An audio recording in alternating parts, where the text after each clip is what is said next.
2025년 4월 2일 수요일 새벽 기도입니다.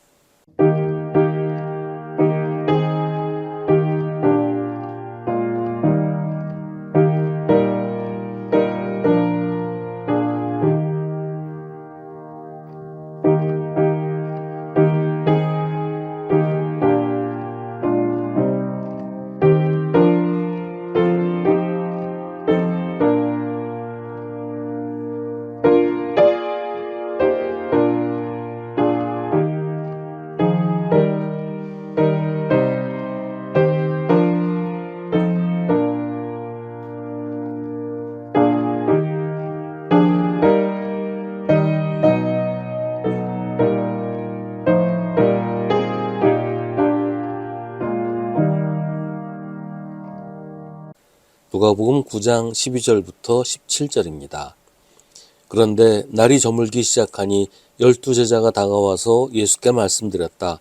무리를 헤쳐보내어 주위의 마을과 농가로 찾아가서 잠자리도 구하고 먹을 것도 구하게 하십시오. 우리가 있는 여기는 빈들입니다. 그러나 예수께서는 그들에게 말씀하셨다. 너희가 그들에게 먹을 것을 주어라. 그들이 말하였다. 우리에게는 빵 5개와 물고기 2마리밖에 없습니다. 우리가 나가서 이 모든 사람이 다 먹을 수 있을 만큼 먹을 것을 사지 않으면 안 되겠습니다. 거기에는 남자만도 약 5,000명이 있었다. 예수께서 제자들에게 말씀하셨다. 사람들을 한 50명씩 떼를 지어서 앉게 하여라. 제자들이 그대로 하여 모두 다 앉게 하였다. 예수께서 빵 5개와 물고기 2마리를 손에 들고 하늘을 우러러 쳐다보시고 그것들을 축복하신 다음에 떼어서 제자들에게 주시고 무리 앞에 놓게 하셨다. 그들은 모두 배불리 먹었다. 그리고 남은 부스러기를 주워 모으니 12광줄이나 되었다. 아멘. 지금 이곳은 빈들입니다. 그곳에 남자만도 5,000명이 넘는 인파가 모여 있습니다. 그들은 모두 예수님의 말씀을 들으면서 예수님이 자기를 고쳐주시기를 기다리고 있습니다. 그러다가 날이 저물기 시작했습니다. 이제는 집으로 돌아가야 할 시간입니다. 하지만 그럴 수가 없었습니다. 사람들은 여전히 거기 머물고 싶어 했습니다.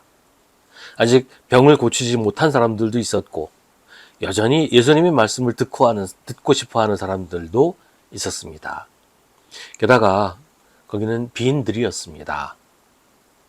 동네도 아니고 인가가 없는 곳이에요. 그래서 제자들은 예수님에게 요청합니다. 사람들을 해산시켜서 주위의 마을과 농가로 찾아가서 잠자리도 구하고 먹을 것도 구하게 하십시오. 우리가 있는 여기는 빈들입니다. 빈들에는 먹을 것이 없습니다. 빈들에는 잠자리도 마땅치 않습니다. 굳이 잠을 자려면 맨 땅에서 입고 있는 옷을 이불 삼아서 자야 하지요. 잠자리도 잠자리지만 그보다는 먹는 게 더 큰 문제였어요. 제자들 나름대로 그래도 사람들을 배려하는 마음에서 돌려보내자고 제안을 했을 겁니다. 자기들이 사람들을 책임질 능력도 없었지만 그래야 한다고도 생각하지 않았을 거예요. 그 사람들은 자기 발로 스스로 찾아왔으니 자기가 먹고 자기가 잘 곳은 스스로 해결해야 된다. 이게 제자들의 생각이었습니다. 그게 합리적인 사고겠죠. 그런데 예수님의 생각은 달랐습니다.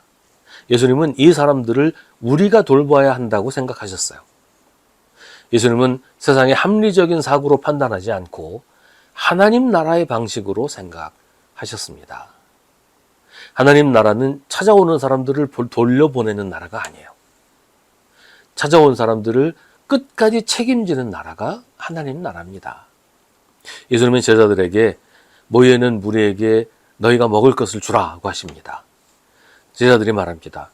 우리에게는 빵 5개와 물고기 2마리밖에 없습니다. 여기는 빈들이고 사람은 남자만도 5,000명이 넘고 우리가 가진 것은 한 사람 먹을 정도의 음식밖에 없습니다. 이걸로는 문제를 해결할 수 없습니다. 우리는 이 사람들을 돌보고 책임질 능력이 없습니다. 그래서 제자들은 다시 제안합니다. 우리가 나가서 이 모든 사람이 다 먹을 수 있을 만큼 먹을 것을 사지 않으면 안 되겠습니다.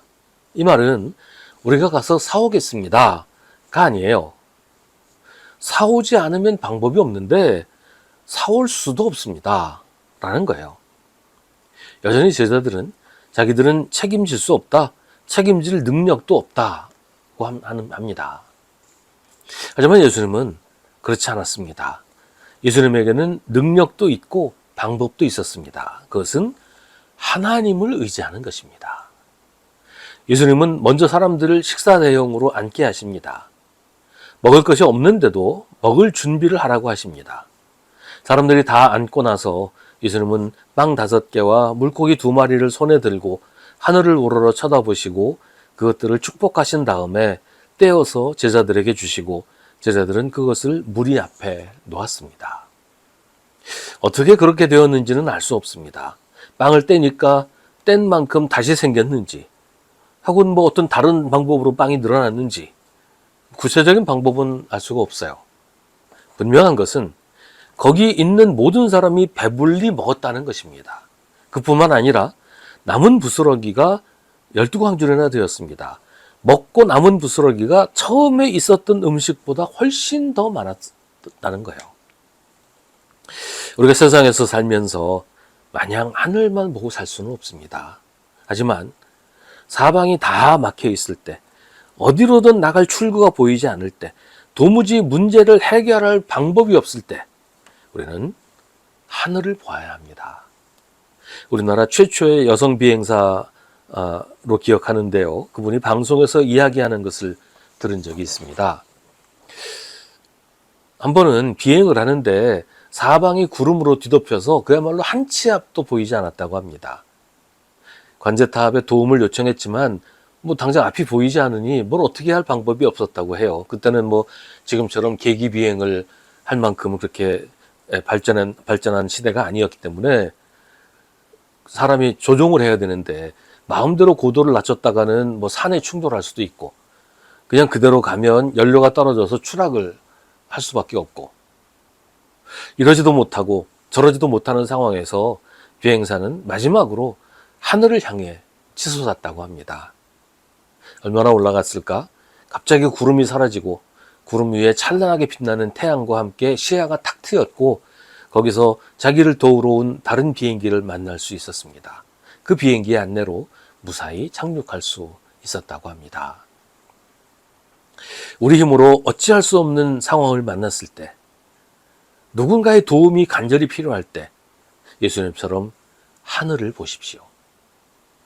구름에 뒤덮여 한 치 앞도 볼 수 없다고 해도 구름 위에는 여전히 해가 떠 있습니다. 구름 위에는 분명히 하나님이 계십니다. 아무리 우리 인생에 고난과 아픔이 우리를 휩싸고 있어도 하나님은 여전히 우리와 함께 계십니다. 우리가 하나님을 보면서 도움을 구하면 하나님은 언제든지 우리를 도우시고 우리를 구하십니다. 하나님의 도우심은 우리에게 당한 어떤 어려움보다도 훨씬 크고 강하십니다. 빵 5개와 물고기 2마리로 남자만도 5,000명이 넘는 사람들이 배불리 먹고도 12광주리가 남을 정도로 하나님은 풍성하십니다. 예수께서 빵 5개와 물고기 2마리를 손에 들고 하늘을 우러러 쳐다보셨던 것처럼 우리의 문제, 우리의 아픔, 우리의 고난, 우리의 결핍 이런 것들을 우리 손에 들고 하늘을 우러러 쳐다보면 전능하신 하나님께서 우리 손에서 그것들을 가져가시고 우리에게는 우리의 기대를 뛰어넘는 하나님의 놀라운 은혜를 풍성하게 베풀어 주십니다.